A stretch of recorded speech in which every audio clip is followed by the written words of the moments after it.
and welcome to Awesome Anatomy, the Articulated Hand Virtual STEAM program.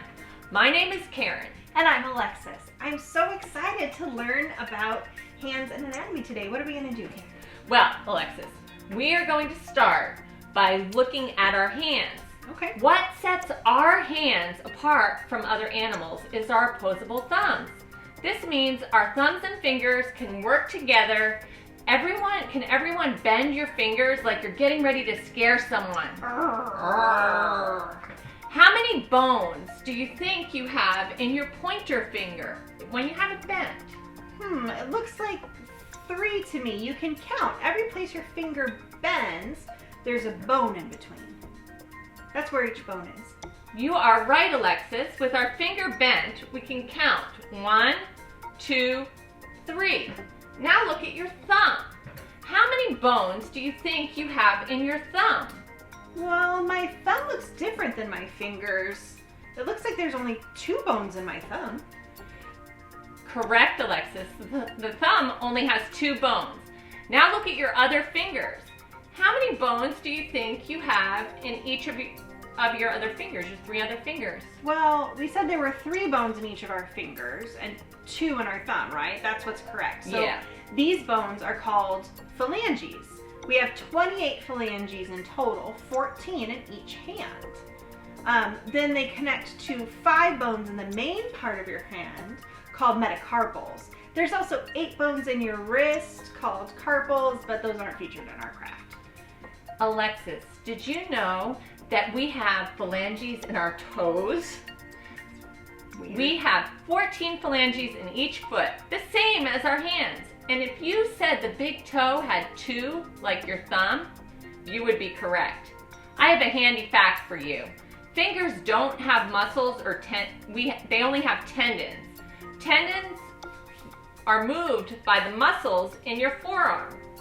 Yes, that's true. The muscles are in your forearm. Long flexor tendons extend from these forearm muscles through your wrist and through your palm and into your fingers and thumb.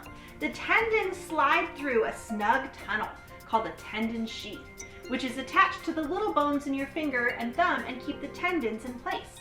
When the muscles in your forearm contract, they pull on these tendons to move the bones. Cool.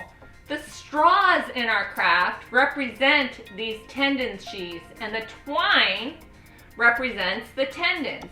Because the tendons are connected from forearm all the way to your fingertip, if you ever sever a tendon at a lower joint, it breaks the connection to the upper part of the finger as well.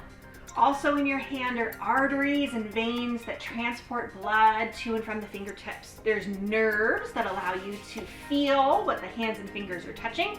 And I have a handy fact. Cool. Fingerprints are completely unique. They're a DNA imprint that's different in every single human being. No 2 human beings in the world have similar fingerprints, even identical twins. Wow, that's amazing, Alexis. Hands are such wonderful things.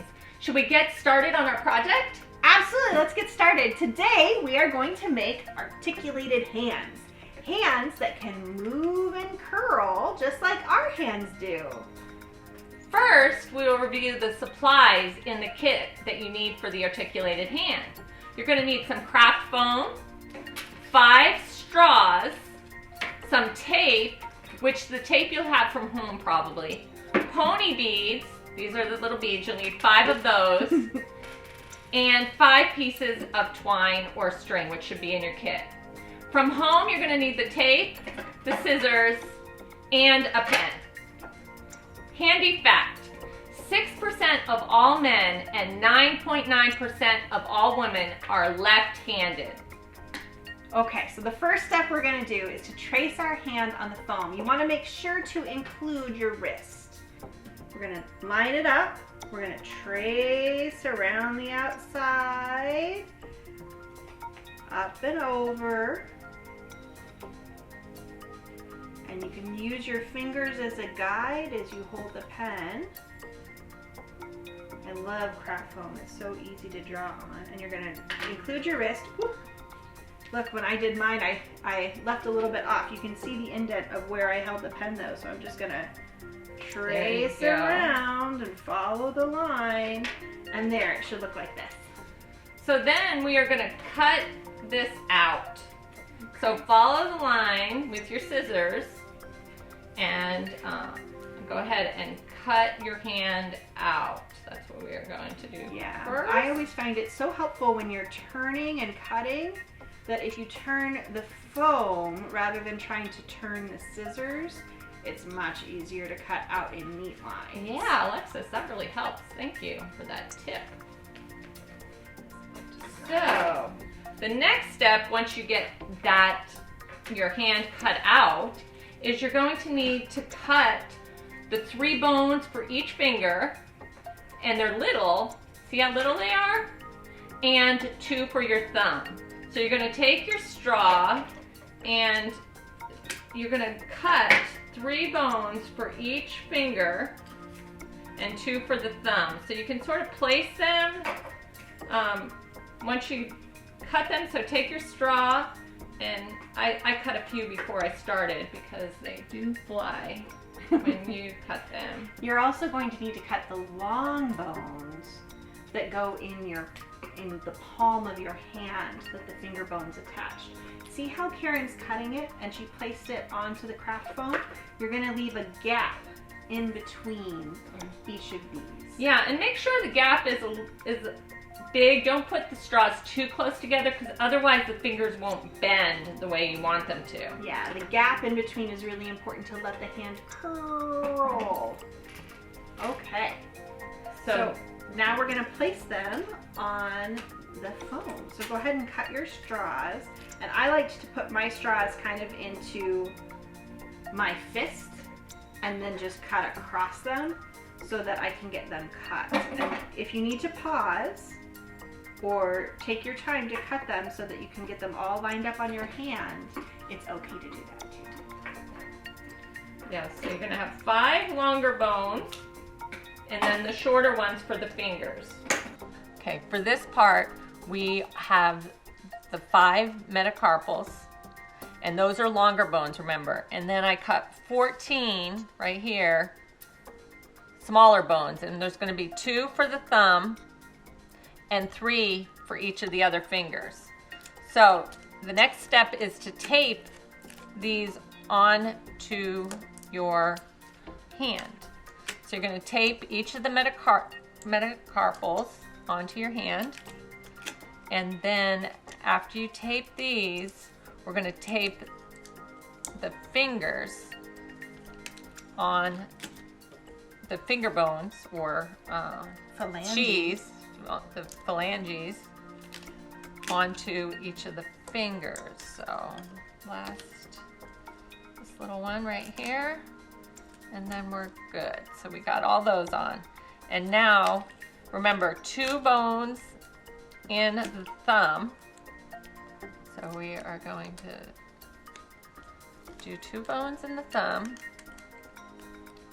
And remember to put a little bit of space in between, because otherwise when you pull it, it won't bend if they're too close together.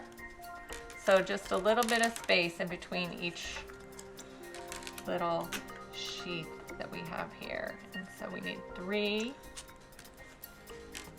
on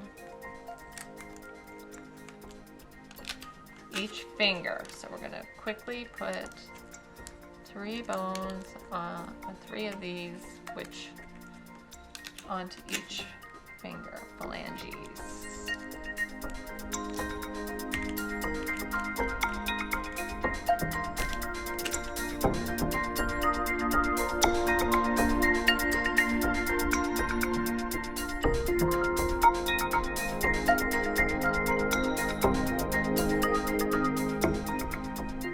Finally, we will take our strings, and we tied the little pony bead at the top of each one, and then in order to make it easier to thread, we wrapped some tape around right here. So around each one we put a little bit of tape, and then it makes it much easier to thread.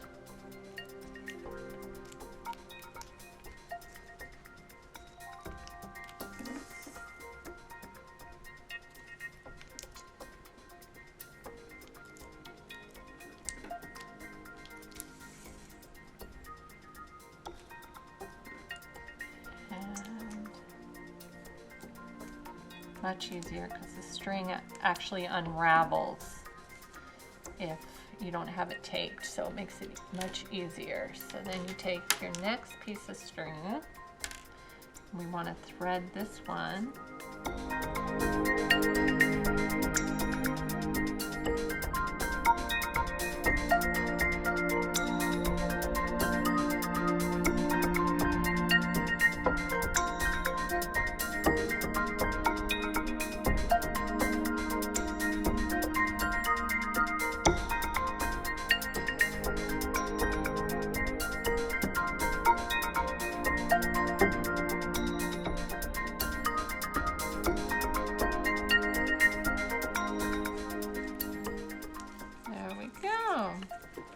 And then we can pick it up, and we have got our thumb, our pointer finger, our middle finger. See how it shows the 3 bones? And then our pinky and our ring finger. This is so cool. Thanks for making articulated hands with us today. And learning some cool anatomy. See you later. Bye-bye. Bye.